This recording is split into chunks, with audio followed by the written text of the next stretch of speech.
Bueno, estamos conversando con el antropólogo Haris Mujica sobre la violencia y él nos está diciendo varias cosas. Para empezar, este concepto de economía del delito, ¿no es cierto? Que no todo tiene que psicopatologizar, esa palabra así. Claro, porque generalmente todo lo tendemos a llevar a la psiquiatría, al psicoanálisis, y tú como buen antropólogo no lo vas a hacer. Muy bien, entonces, ¿por qué te ha interesado tanto estudiar el fenómeno de la agresión sexual? Yo llevo ya varios años trabajando en torno a temas de antropología criminal, a política criminal. Trabajé un buen tiempo en el sistema penitenciario en nuestro país. Fui jefe de la Oficina de Asuntos Internos hace algunos años y algunas oficinas del Sistema de Naciones Unidas en temas de crimen, violencia, trata y violencia sexual también. Fuiste jefe hace unos años. En Asuntos Internos. Cuando tenías 20 años, porque tú eres jovencito. A los 27 años fui jefe de la Oficina de Asuntos Internos. Hoy día tienes 30. 30, cumplí 30 hace unos meses. ¿Ya? Pero siempre he dicho esto tanto a los alumnos en la universidad como por escrito en los papers, ¿no? Que finalmente a mí me interesa estudiar la justicia, ¿no? o la paz, pero creo que es importante estudiar la justicia desde aquello que se le aparece como su antagonismo, ¿no? Que es la violencia y la corrupción. Y si interesa estudiar la paz, creo que hay que estudiarla desde lo que se le opone. Entonces, a mí me interesa el crimen y me interesa la violencia porque quiero entender cómo construir una sociedad más justa. Y creo pacífica. Que las ciencias sociales tienen también esa misión. Creo que el trabajo de las ciencias sociales es estudiar los fenómenos que menos nos gustan o nos hacen sentir, digamos, más en paz, ¿no? Y poder entender cómo estamos funcionando. El tema en específico de la violencia sexual me interesa dentro de una línea de trabajo que habría hace ya casi 2 años, en donde hay una investigación larga sobre trata de niñas y adolescentes en selva amazónica. Es un trabajo de campo del año 2010. Estuvimos navegando con mi equipo de investigación el río Ucayali. ¿Y qué encontraste?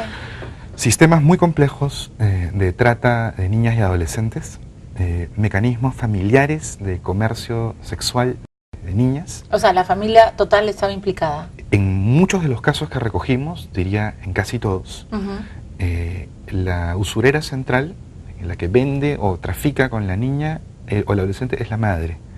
Y la principal administradora del cuerpo de la niña o adolescente es un familiar consanguíneo, una tía paralela o cruzada, o un familiar afín, una madrina, por ejemplo.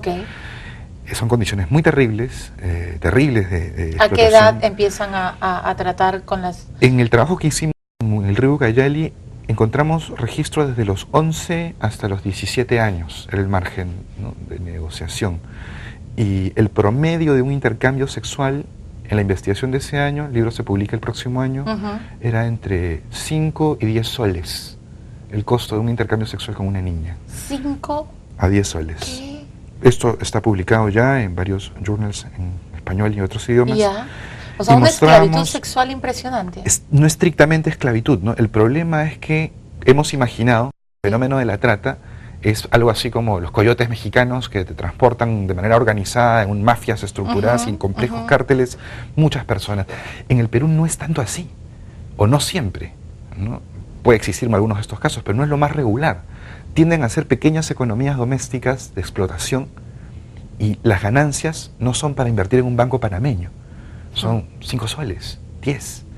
La sumatoria que hacíamos en ese entonces por la ganancia bruta de cada bar, prostibares, ¿no?, Madre de Dios, en Ucayali, en Loreto, por cada niña es de no más de $100 al mes, la ganancia bruta.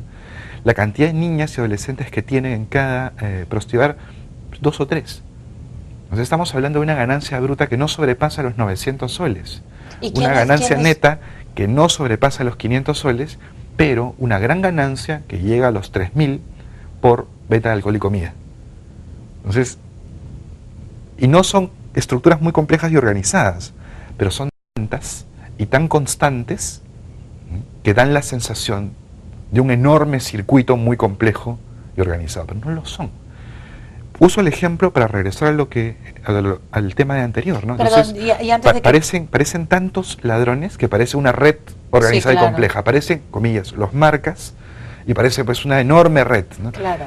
En la praxis son muchos núcleos individuales que no tienen relación entre sí, pero que dan la sensación, de un conglomerado muy amplio del fenómeno.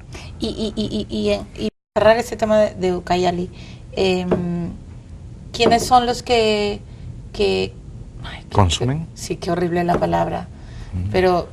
Bueno, el cuerpo vuelto un objeto, sí, tiene un consumidor. Sí, claro. ¿Quiénes son sustancialmente los trabajadores portuarios, ¿no? Y los ciudadanos de a pie, ¿no? Entonces, no es que haya una... Ucayali no tiene muchos turistas extranjeros, pero sí muchos turistas internos, ¿no? Okay. Madereros, hidrocarburos, mina, oro, madera, gas, petróleo. Claro. Son los principales consumidores. Claro, ¿y cómo procesas todo esto tú, Haris, cuando empiezas a estudiar y empiezas a entrevistar, empiezas a hacer el estudio de campo y de pronto te encuentras con todo este drama? Veo mucha televisión tonta de vez en cuando, entonces para evadir. No, eso es broma, ¿no? Es un proceso complejo porque hemos estado trabajando los últimos 6 años en temas muy duros. Sí, claro. Violaciones, trata, comercio de armamento pequeño, mercados ilegales, mercados negros.